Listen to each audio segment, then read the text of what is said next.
Vamos lá. Agora a gente vai dar continuidade no negócio e continuidade ao nosso conteúdo com bastante resiliência. Então, vou chamar o palco aqui para falar sobre resiliência na continuidade de negócio, ou seja, a segurança como parte estratégica nas corporações. Então, ninguém mais, ninguém menos que Renan Figueiredo, do Porto do Açu, direto.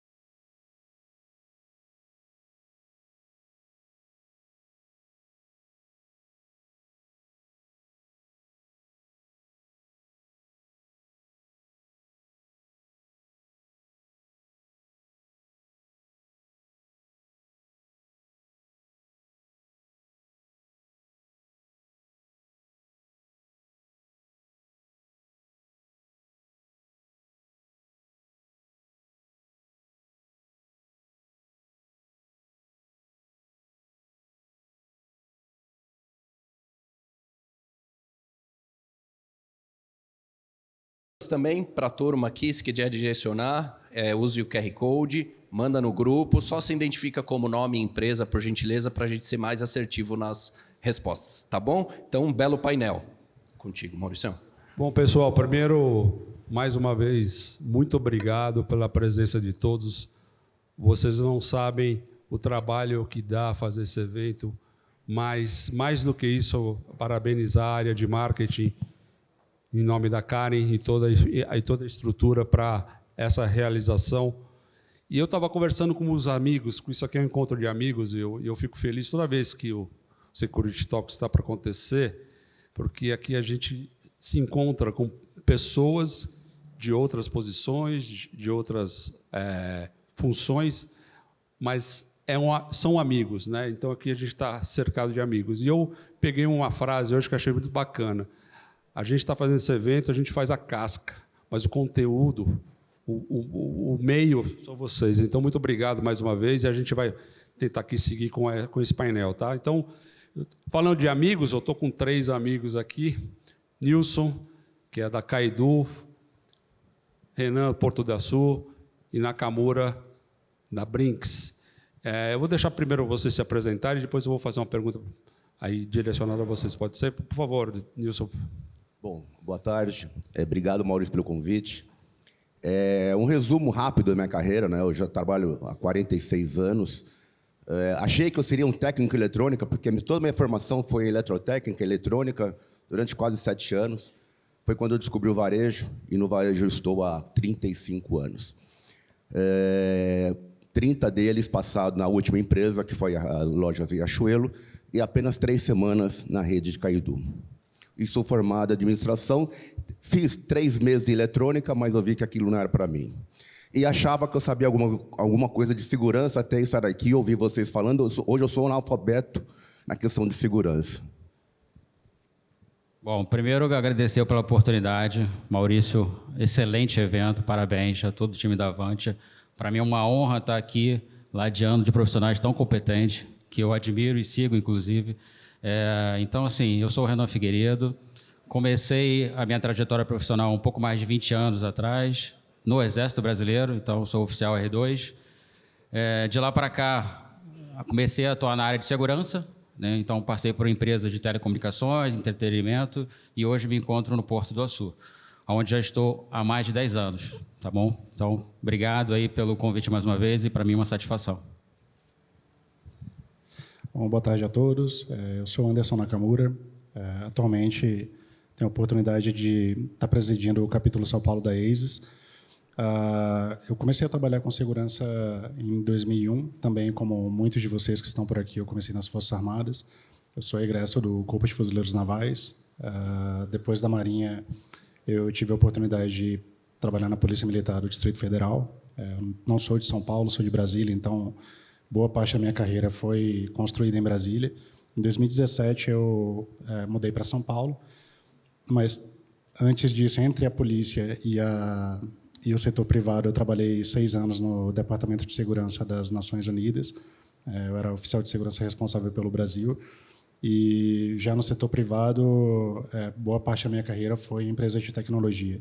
Então, eu trabalhei para a Meta, trabalhei para o Mercado Livre e, recentemente, fiz uma mudança de setor. Estou na área de transporte e valores e tem sido um aprendizado bastante intenso, bastante interessante. Boa, boa. Bom, vou aproveitar você, né, Nakamura, vou chamar de Naka, porque estamos aqui em casa. Eu vou fazer uma pergunta que a gente entende aqui, que a gente está num evento de tecnologia também, né? Então, como que a tecnologia e a inovação impacta na resiliência de uma operação na área de segurança? O que você pode comentar sobre isso? Qual seria a sua ideia em relação a isso? Olha, depois de ter ouvido tudo que a gente ouviu aqui hoje, né, sobre cibersegurança, tecnologia, acho que a gente chove numa olhada um pouco. Mas a grande vantagem da gente trabalhar tecnologia em resiliência e continuidade de negócio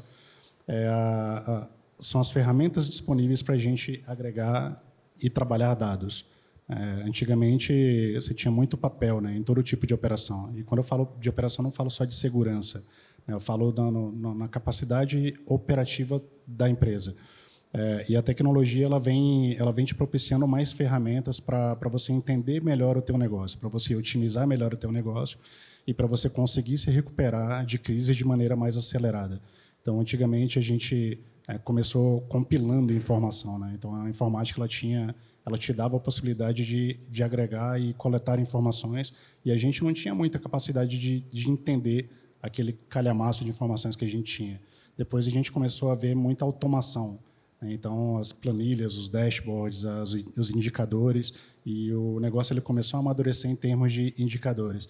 E hoje a gente está passando por uma terceira revolução tecnológica, que é a inteligência artificial e tudo que ela pode fazer para você em termos de te mostrar dados que você, de outra maneira, nem sequer conseguiria ver, né? Numa velocidade que a gente ainda está tentando entender.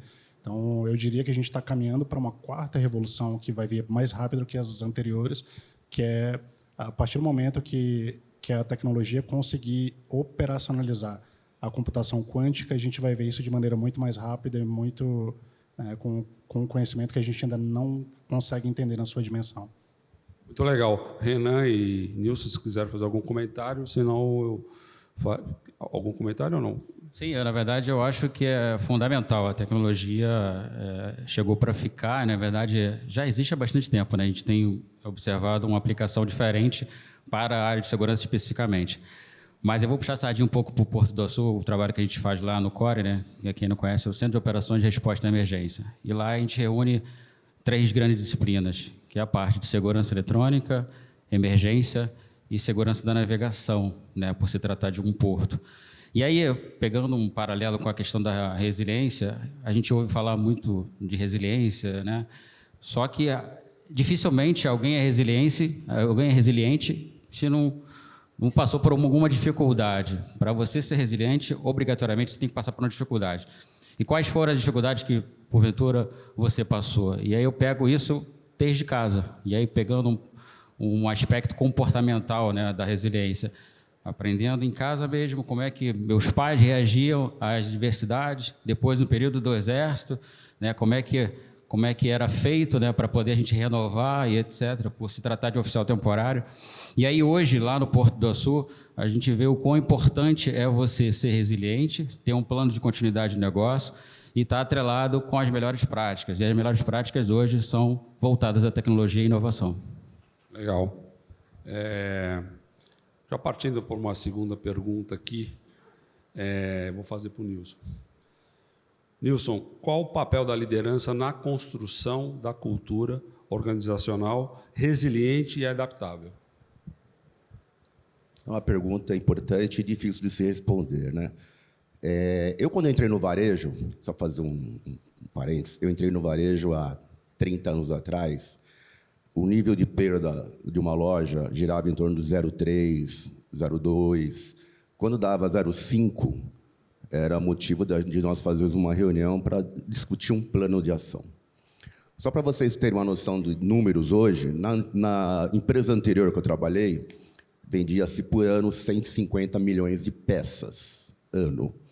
Se eu falar que 1% de furto, eu estou falando que eu teria condições de dar uma peça para cada morador na cidade de Campinas, que dá quase 1 milhão de habitantes.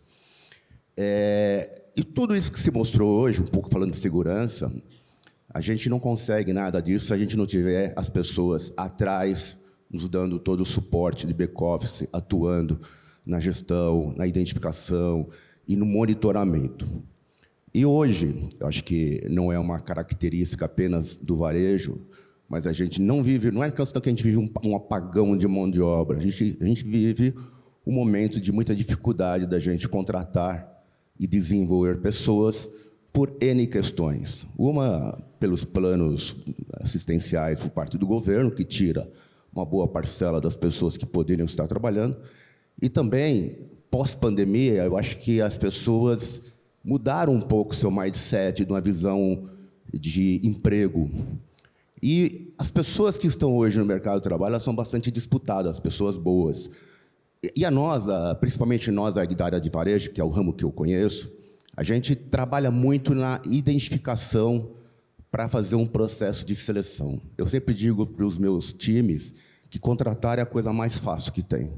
Selecionar é a coisa mais difícil. E trazer essas pessoas para dentro, formar essas pessoas, desenvolver essas pessoas e ver que o mercado depois identifica e leva essas pessoas para trabalhar é um processo que exige bastante resiliência por parte das nossas lideranças, para que eles não caiam naquela situação de, poxa, eu contrato, seleciono, treino, a concorrência pega e leva.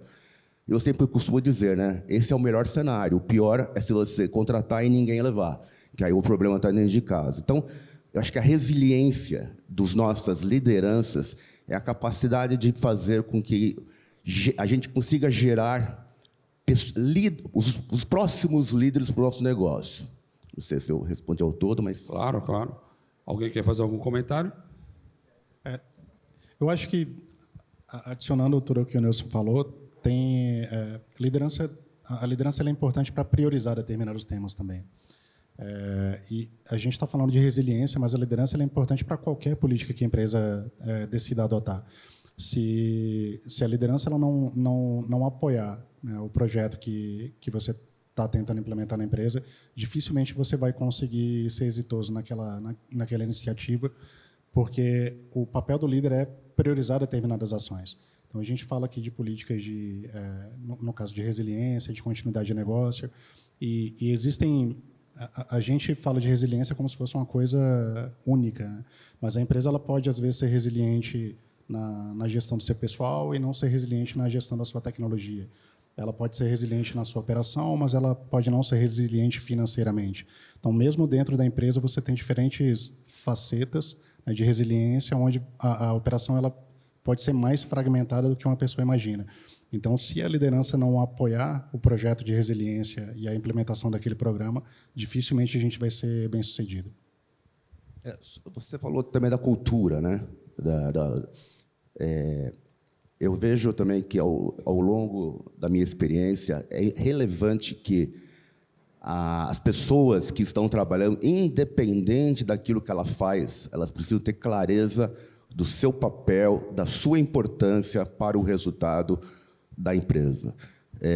Isso eu acho que pode até parecer simples, mas muitas vezes as pessoas que estão ali no dia a dia não têm clareza do quanto ela é importante, independente dela não ser a CEO, não ser diretores, não ser altas lideranças. São pessoas que estão ali para servir os nossos clientes, fazer com que ele tenha cada vez mais uma experiência. Eu acho que isso é da cultura da empresa que vem de cima para baixo. Boa, boa. Renan, a gente teve até uma brincadeira aqui num painel anterior do Guimar, né, que teve o apagão lá na Europa, que foi culpa do Cardoso, da CPFL, não sei se ele está aí ainda, mas as ameaças são diárias, são o tempo todo, né, e você, com a liderança, com 3 lideranças aqui, como é que é essa resiliência em poder transferir, formar e treinar o seu pessoal? Ou seja, como é que você faz isso? Quais são as estratégias que você faz em relação a isso? Tá, excelente pergunta. Eu acho que atrás da resiliência você tem que ter uma boa gestão de risco, inclusive para o próprio PCN, né, o Plano de Continuidade do Negócio. Então, sem uma boa gestão de risco, você não consegue identificar o problema. Não consegue analisar, avaliar e dar a resposta. E hoje, lá no Porto do Açu, a gente não só faz isso, né? Mas essa parte inicial da análise de risco, como também a gente montou uma equipe de pronta resposta para fazer frente a todas essas ameaças. E aí é o centro de operações no qual eu me referi anteriormente. E é através desse centro de operações integrado, e aí o outro detalhe, não é qualquer empresa que decide integrar áreas, né? E quando faz, certamente vai encontrar dificuldade, guerra de ego, vaidade, etc. Então, assim, para a gente é uma dificuldade muito grande, está sendo, né? Vencemos alguns obstáculos, mas ter um centro de operações, eu posso dizer que é um excelente passo para você integrar operações, decisões, centralizar o comando, e aí eu falo de uma ferramenta excelente que a gente tem também lá, que é o ICS, Incident Command System, né, uma metodologia internacional que a gente adaptou desde 2015, e isso a gente vem fazendo simulados, treinamentos, montam, né, tem uma estrutura bem definida dentro da nossa empresa, e essa equipe de pronta resposta, ela está dentro dessa estrutura, então cada um tem o seu papel dessa estrutura, e eu acho que isso é fundamental. Então, ter essa resiliência, saber o que fazer, analisar previamente esses riscos, né, para que você dê uma resposta adequada. Legal. Acabou? Quer comentar? Tem dois componentes que eu acredito que também são importantes nesse processo, que um é o envolvimento do negócio. Eu acho que a gente da segurança, a gente tende a tomar muita responsabilidade para a gente com riscos que não necessariamente são de segurança. E um segundo componente é a preparação. Existem fatores com os quais a gente está muito acostumado a nível de resposta. Então, todo dia o varejo vai ter furto, né? Todo dia CPFL vai ter furto de cabo. E a gente começar com as coisas com as quais a gente está acostumado a lidar, né? Então, a gente prepara no nível de treinamento, da organização da equipe, dos processos, do equipamento, da comunicação. A gente junta esse pessoal de negócio para responder essas crises mais corriqueiras. Tem outras crises que não vão acontecer todo dia e, às vezes, a gente pode até falhar em responder, né? Não é todo dia que a gente tem uma pandemia, não é todo dia que a gente tem um apagão a nível regional. E ir explorar, treinar esses incidentes que não passam também de maneira tão corriqueira, ajuda o negócio a exercitar essa musculatura da tomada de decisão, né? Porque a resiliência e a continuidade de negócio ela tem muito a ver com tomar uma decisão correta, no momento correto, para a continuidade do negócio. Nilson, você quer fazer algum comentário? Então, era essa pergunta, né? Continuidade dos negócios, né? Como que vocês fazem os ajustes estratégicos para que isso aconteça, né? Porque, de novo, é muito dinâmico, né? O dia a dia operacional é muito dinâmico, as informações chegam, as ameaças chegam. Como é que vocês planejam essa questão de continuidade dos negócios, ou através com o seu time, treinamento, enfim? Quais são as ações que vocês fazem no seu dia a dia? É isso. Eu queria dar um exemplo do que a gente vem fazendo lá no Porto, que é a integração não só entre setores da companhia, mas com o ente público, né? Nós temos pouco mais de, não tem tantas, 1.000 e poucas câmeras, como foi dito anteriormente, aí, mas um pouco mais de 200 câmeras, só que não é o suficiente. Infelizmente, não é o suficiente. E a gente conta com o apoio do ente público, onde a gente consegue monitorar também a área externa. Mas por que isso, Renan? Porque é da área externa que vem também a ameaça, né? E como a gente tem um fluxo muito grande de veículos diuturnamente acessando o Porto do Açu, a gente precisa identificar possíveis ameaças, antever possíveis problemas. E, através dessas câmeras, a gente consegue identificar. E a gente tem uma parceria, inclusive o projeto, não sei se lá no Rio de Janeiro, foi lançado pela Polícia Militar do Rio de Janeiro, que é o 90 integrado. Através do 90 integrado, a gente consegue fazer com que a polícia, em tempo real, monitore as câmeras para a gente. Isso é muito benéfico, entendeu? Eu deixo de compartilhar, printar uma tela, compartilhar para um focal de segurança, sendo que ela consegue fazer isso em tempo real. E, no momento onde que eu necessite, ou porque tem uma manifestação, ou algo que interrompa o acesso principal ao porto, como já aconteceu, a gente precisa ter essa resiliência. Então, contando também não só com a própria companhia, mas também com forças adicionais externas aí que vêm a agregar. Legal. Nakamura? Eu acho que a palavra de ordem para a resiliência é a gente mudar um pouco o chip. A gente, em segurança, a gente costuma ser muito reativo, a gente está sempre respondendo ao incidente. E a resiliência, ela exige preparação. A gente viu o colega no painel anterior falando de cibersegurança, né? E o quanto custa não estar preparado para responder a determinados incidentes.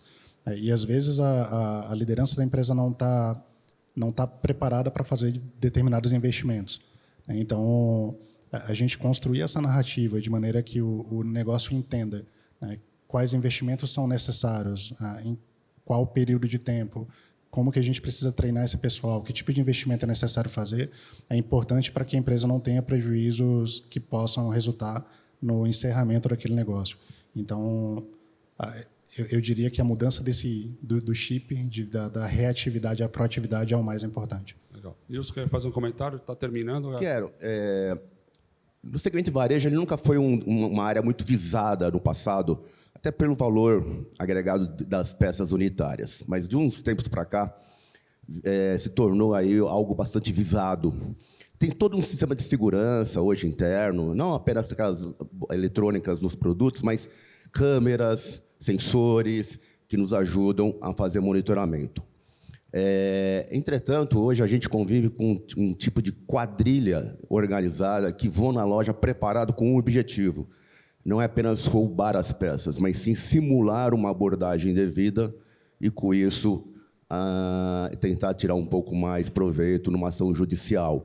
Até por tudo aquilo que aconteceu em algumas grandes empresas aqui no varejo brasileiro, onde a exposição na mídia foi bastante ruim. Isso torna com que a nossa capacidade de gestão de crise, para evitar a gestão de crise, seja muito bem trabalhado com os nossos times. Então, é sempre a gente está ali no convívio com uma linha bastante tênue no que aborda aquela pessoa que realmente furtou ou deixa, porque você sabe que ali tem por trás uma outra expectativa. Pessoas que furtam, desovam e ficam no aguardo aí de uma abordagem, gerando confusão, algum tipo de estresse com um objetivo um pouco maior do que simplesmente o roubo de uma única peça. Bom, legal. Estourou aí o nosso tempo. Desculpa, viu, Tiago? Foi sem querer. Não, brincadeira. Tiago, por favor, conduza. Você manda aqui, Mauricião. Vamos lá. Que conteúdo maravilhoso, hein? Muito bom. Agora as perguntas, vamos dar andamento aqui algumas. O Marcos Altemari, que foi nosso palestrante, aqui ele está falando em nome da ABRAP, né? A Associação Brasileira de Prevenção em Perdas do Varejo. Para os senhores, qual a importância para a organização ter um plano de segurança efetivo? E a maior dificuldade de criar essa cultura de engajamento para levar para o executivo para a tomada de decisão. Então, a gente vê que tem que ter essa cultura de alinhamento e a efetividade realmente do plano de segurança. Nakamura, quiser. Bom, primeiro, eu acho que é importante marcar que o plano de segurança ele é um dos elementos da resiliência do negócio. Boa. E o plano de segurança ele é peça importante nesse ferramental, desde que a gente consiga tratá-lo de maneira eficiente e medir os fatores que esse plano de segurança tenta cobrir. Não é incomum nas empresas que a gente tenha um plano de segurança para constar. A gente produz um plano de segurança, faz um checklist e aquele plano ele está entregue. Exato. Agora, o quão eficientemente a gente consegue medir... Levar no nível executivo. Exatamente. Sim. Então, porque conversar o idioma do negócio ele é importante. Né? Às vezes o negócio ele não quer saber quantas abordagens a gente fez na loja, mas ele está interessado em saber quanto de perda a gente evitou e quanto que aquilo influencia na margem operacional da empresa. Então, uma vez que eu entenda que a linguagem do CFO é diferente da minha, quando o CFO fala de eficiência, ele está falando de mais barato. E quando eu falo de eficiência, de repente eu falo que é o mais rápido, que é o de melhor qualidade. Então, conseguir traduzir essa linguagem de maneira que o negócio entenda a importância daquele plano e o quão eficientemente a gente está implementando ele na empresa seria o mais importante. Fantástico. Bom, no caso do varejo, acho que tem uma dificuldade aqui por ser lojas espalhadas pelo Brasil. Então, na antiga empresa, eram 430 pontos que a gente teria que fazer algum tipo de monitoramento. Na atual, são 100 pontos. O que existe é um mapeamento com base em indicadores que nos trazem aí, um risco maior, e nessas unidades há todo um trabalho um pouco diferente do que acontece na grande maioria, porque seria bastante oneroso a gente colocar um sistema de monitoramento em 100% das nossas unidades, pela localização, número de portas, metragem quadrada, mas que realmente é algo que vem sendo trabalhado, mas a gente ainda não consegue fazer de forma uniforme em todas as nossas unidades, até porque também algumas nem precisam, estão dentro de shopping centers, que tem já todo um preparo por parte aí do shopping, do condomínio. Sim, Renan. Posso fazer um complemento? Só para apresentar o cenário um pouco lá do Porto do Açu, que é um pouco diferente. A Porto do Açu ela figura como administrador portuário, né, de um porto 100% privado, onde a gente tem, dentro desse complexo industrial, grandes empresas, multinacionais, inclusive, instaladas. Então, o plano de segurança ele envolve uma área de 130 km², que é cercada, em sua grande maioria, por cerca de arame farpado e uma hora de eucalipto, hora de concreto. Então, o desafio já começa por aí, né? Como é que você protege uma área desse tamanho? A gente costuma dizer que é maior que a cidade de Vitória, maior que a cidade de Manhattan. Então, é uma área muito grande. Dentro desses 130 km², a gente tem ainda 40 km de reserva natural privada, que a gente precisa guarnecer. Como é que a gente guarnece isso sem tecnologia, sem um bom plano de segurança? Então, obviamente, a gente tem que estar embarcando inteligência artificial para monitorar toda essa área. A gente tem um problema crítico lá, que é incêndio florestal. A gente tem um monitoramento satelital, monitoramento por câmera. Então, tudo que tem de novo no mercado, eu, particularmente, sou um entusiasta de inovação, estou sempre em contato, estou sempre buscando, participando. Acho que isso é um momento oportuno para poder identificar também oportunidades. E não tem como fazer diferente. Então, o plano de segurança, ele não só diz respeito a todo o complexo, todos os pormenores que a gente tem, encontra dificuldade, né? Uma boa análise de risco, mas também essa interface com todos esses clientes, a gente chama de cliente, né? Essas empresas que estão instaladas dentro do porto. E aí tem questões de SPS Code, não sei se vocês já conhecem, já ouviram falar sobre essa camada adicional de segurança, tem alguns terminais que possuem. Então, assim, o Porto do Açu hoje ele reúne 1/3 de todos os terminais do Rio de Janeiro, então é uma complexidade muito grande. Então, obviamente, a gente precisa dar atenção, e a cultura de segurança, para uma grande companhia, eu acredito que assim, exige renúncias. Não dá para a gente querer segurança, uma cultura boa de segurança, se porventura o meu colaborador ele está para... Você tem um translato de executivo e você começa a poupar recursos, certamente, você não está colaborando para a cultura de segurança. Você identifica riscos associados a esse translado, e se você não os trata, certamente a cultura de segurança ela vai ser prejudicada. Então, a cultura de segurança ela começa nas pequenas ações, né? Então, quem tem que dar o exemplo é quem está de cima, né? Top-down, é um trabalho muito forte, quem está na base também, para poder conscientizar todo mundo, mas é importante que todos trabalhem em conjunto. Boa. Tem mais uma pergunta aqui do Danilo Derré, da ISIS. Vamos para o Nakamura. Qual a sua experiência no desenvolvimento do BIA, Business Impact Analysis? Olha, a análise de impacto no negócio, ela também é um dos elementos, né? E é muito curioso porque a minha participação direta com a análise de impacto de negócio, ela sempre foi muito acessória. A análise de impacto de negócio, ela vem dos especialistas em negócio. E quando a gente fala dos diferentes eixos de negócio, e cada uma das empresas aqui vai ter um eixo diferente de negócio, na minha atual empresa, a gente tem determinados produtos, e dentro desses produtos e serviços que a gente oferece, os especialistas de cada área definem que tipo de problema e que tipo de impacto a gente vai ter em determinada linha. Agora, a gente tem que trazer esse pessoal para a mesa, o que eu fiz no passado em relação à análise de impacto de negócio era eu trabalhava de maneira a fazer com que as partes conversassem. E muitas vezes a pessoa do negócio ela tem outras prioridades. Então a gente tem que ter resiliência para insistir e para fazer com que aquelas pessoas entendam que a gente precisa trazer todo mundo para a mesa para eles analisarem o impacto de um evento negativo na linha de negócio daquela pessoa, de maneira que quando o evento aconteça, porque não é uma questão de si, quando o evento acontecer, que a gente esteja preparado enquanto equipe para responder a determinados incidentes. Fantástico. Quer complementar, Renan? Queria, assim, na verdade, para a gente lá isso é fundamental. Primeiro, assim, eu acho que... Qual é o negócio, né? Parece uma obviedade, mas o óbvio precisa ser dito. Qual é o negócio? Que tipo de negócio nós fazemos? E aí, sim, identificar o impacto associado a ele. Então, isso para a gente lá, a gente precisa obrigatoriamente estar sempre avaliando, e aí entra as ferramentas de risco, de análise de risco. O gestor de segurança, ele precisa dominá-las. Eu entendo que assim, não dá mais para a gente trabalhar com conhecimento empírico, você tem que ter conhecimento técnico sobre a matéria para poder sentar na mesa e tratar o assunto de maneira estratégica, que precisa ser tratado de maneira estratégica. Então, a gente faz isso constantemente lá, revisando todos os nossos manuais, todos os nossos planos.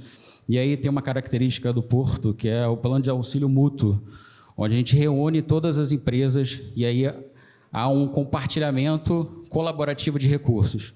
E a gente faz a gestão de todos esses recursos. Eu posso citar aqui um evento que ocorreu em 2023, que a gente precisou desse compartilhamento. Então, lá, a gente tem dentro da nossa estrutura não só a parte de segurança, a segurança eletrônica, a segurança patrimonial, que todos já conhecem, mas também tem uma equipe de brigada, uma equipe de emergência. E quando surge um evento de natureza, ou incêndio florestal, ou qualquer tipo de problema que a gente precisa responder de imediato, a gente pode contar não só com nossos recursos, mas também com os recursos de outras companhias. E aí isso associado à distância, então o Porto do Açul está localizado no interior do estado do Rio de Janeiro, e aí isso faz com que a posição, apesar de ser estratégica para o negócio, ela é um pouco distante dos recursos, né, do ente público. Isso faz com que a gente tenha obrigatoriamente criar uma robustez, não só técnica, operacional, para fazer frente às ameaças. E aí contar com as integrações, como eu disse anteriormente, porque sem isso fica muito difícil você atuar e falar em segurança sem considerar esses aspectos. Maurício Tchatcho, fantástico, hein? Vamos encerrar. Parabéns pelo conteúdo. Uma salva de palmas, senhoras e senhores. Painel incrível.